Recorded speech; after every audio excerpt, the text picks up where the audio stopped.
प्रस्तुत मामले में अपीलार्थी ने व्यपहरण के आरोप के अधीन अपनी दोष सिद्धि से व्यथित होकर अपनी निर्दोषता का पुनः प्रख्यान करते हुए इस न्यायालय के समक्ष समावेदन किया है। पूर्णराम, अपीलार्थी की ओर से विद्वान काउंसिल ने यह रेखांकित किया है कि राजस्थान उच्च न्यायालय ने यह अभिस्वीकृति की थी कि पक्षकारों के बीच प्रेम संबंध था, अल्पविराम अक्सर मिलते रहते थे और सहमति जन्य संबंध थे, जो भारतीय दंड संहिता की धारा 376 के अधीन अपीलार्थी की दोष मुक्ति को उचित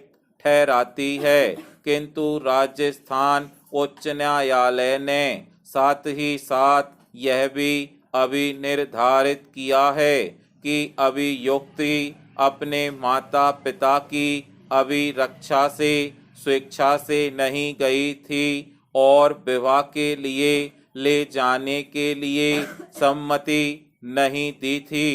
पूर्णराम, यह दलील दी गई कि ये दोनों निष्कर्ष परस्पर विरोधाभासी हैं।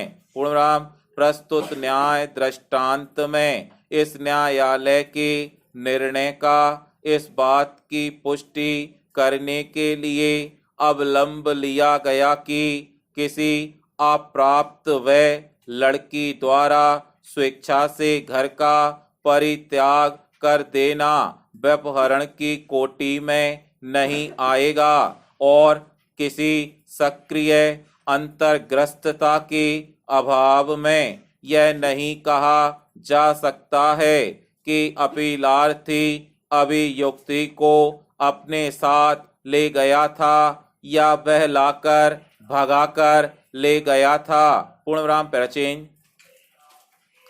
एक बार उन लोगों को याद कीजिए जिनका हमारे जीवन पर अच्छा असर पड़ा हो। ऐसे लोगों में हमारे माता पिता, शिक्षक या कोई भी दूसरा व्यक्ति हो सकता है जिसने हमारी सहायता करने के लिए भरपूर समय दिया हो। पूर्णविराम, देखने में शायद ऐसा लगा हो कि उन्होंने केवल अपना कर्तव्य निभाया है, लेकिन वास्तव में ऐसा नहीं है। पूर्णविराम, उन्होंने हमारे जीवन के लिए अपनी इच्छा से अपने समय, श्रम, संपदा आदि का नियोजन किया है। पूर्णविराम, उन्होंने हमारे प्रति प्रेम के कारण ऐसा किया, न कि धन्यवाद पाने के लिए। पूर्णविराम, किसी मोड़ पर जब व्यक्ति इस बात को महसूस करता है कि उसका जीवन को संवारने में किसने कितनी मेहनत की, शायद उन्हें धन्यवाद देने के लिए अब भी देर नहीं हुई है। पूर्णविराम, आभार ऋणग्रस्तता की तरह नहीं है, जबकि दोनों भावनाएं मदद के बाद व्यक्त की जाती हैं। पूर्णविराम, ऋणग्रस्तता तब पैदा होती है जब व्यक्ति मानने लगता है कि उसका दायित्व है कि उसे सहायता हेतु मिले मुआवजे से कुछ चुकाना भी है, जबकि आभार प्राप्तकर्ता को अपने संरक्षक की तलाश करने और उनके साथ अपने रिश्ते